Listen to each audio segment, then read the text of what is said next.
ஆகாஷ்வாணி புதுச்சேரி செய்திச் சுருக்கம் வாசிப்பவர் மலர்விழி. அனைத்து பள்ளிகளிலும் சுதேசி தினம் மற்றும் சுதேசி வாரம் போன்ற நிகழ்ச்சிகள் நாடு முழுவதும் கொண்டாடப்பட வேண்டும் என்று பிரதமர் திரு நரேந்திர மோடி வலியுறுத்தினார். புதுடெல்லியில் நேற்று நடைபெற்ற ஆசிரியர் தின விழாவில் உரையாற்றிய அவர், தேசத்தை உருவாக்குவதில் ஆசிரியர்களின் பங்களிப்பு ஒரு உந்து சக்தியாக திகழ்கிறது என்றும், ஆசிரியர்களை கௌரவிப்பது அவர்களின் வாழ்நாள் அர்ப்பணிப்புக்கான அங்கீகாரம் என்றும் பாராட்டினார். பூட்டான் பிரதமர் திரு டாஷோ ஷெரிங் டாப்கே 4 நாள் அரசுமுறை பயணமாக இந்தியா வந்துள்ளார். கடந்த புதன்கிழமையன்று இந்தியா வந்த அவரை மத்திய வெளியுறவுத்துறை அமைச்சர் டாக்டர் ஜெய்சங்கர் இன்று மாலை சந்தித்தார். தொடர்ந்து பூட்டான் பிரதமர் உத்தரப்பிரதேச மாநிலம் அயோத்தியில் நடைபெறும் நிகழ்ச்சியிலும் பங்கேற்க உள்ளார்.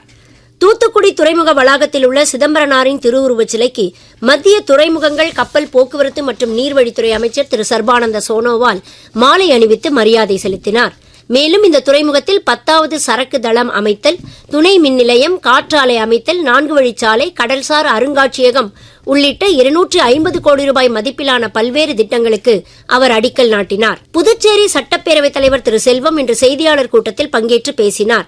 சட்டப்பேரவை வளாகத்தில் நடைபெற்ற இந்த செய்தியாளர் கூட்டத்தில் பேசிய அவர், 4 பிரிவுகளாக இருந்த GST வரி 2 பிரிவுகளாக மாற்றப்பட்டதை சுட்டிக்காட்டினார். மருத்துவ காப்பீட்டு வரி முற்றிலும் நீக்கப்பட்டுள்ளதையும், இதன் மூலம் ஏழை மக்கள் பெரிதும் பயன்பெறுவர் என்றும் அவர் கூறினார். ஆசிய கோப்பை ஹாக்கி சாம்பியன்ஷிப்பின் சூப்பர் 4 நிலை போட்டிகளில் இன்று ராஜ்கீர் சர்வதேச மைதானத்தில் நடைபெற்ற ஆட்டத்தில் இந்தியா மலேசியாவை 4-1 என்ற கணக்கில் வெற்றி பெற்றது. இத்துடன் இந்த செய்திச் சுருக்கம் நிறைவு பெறுகிறது.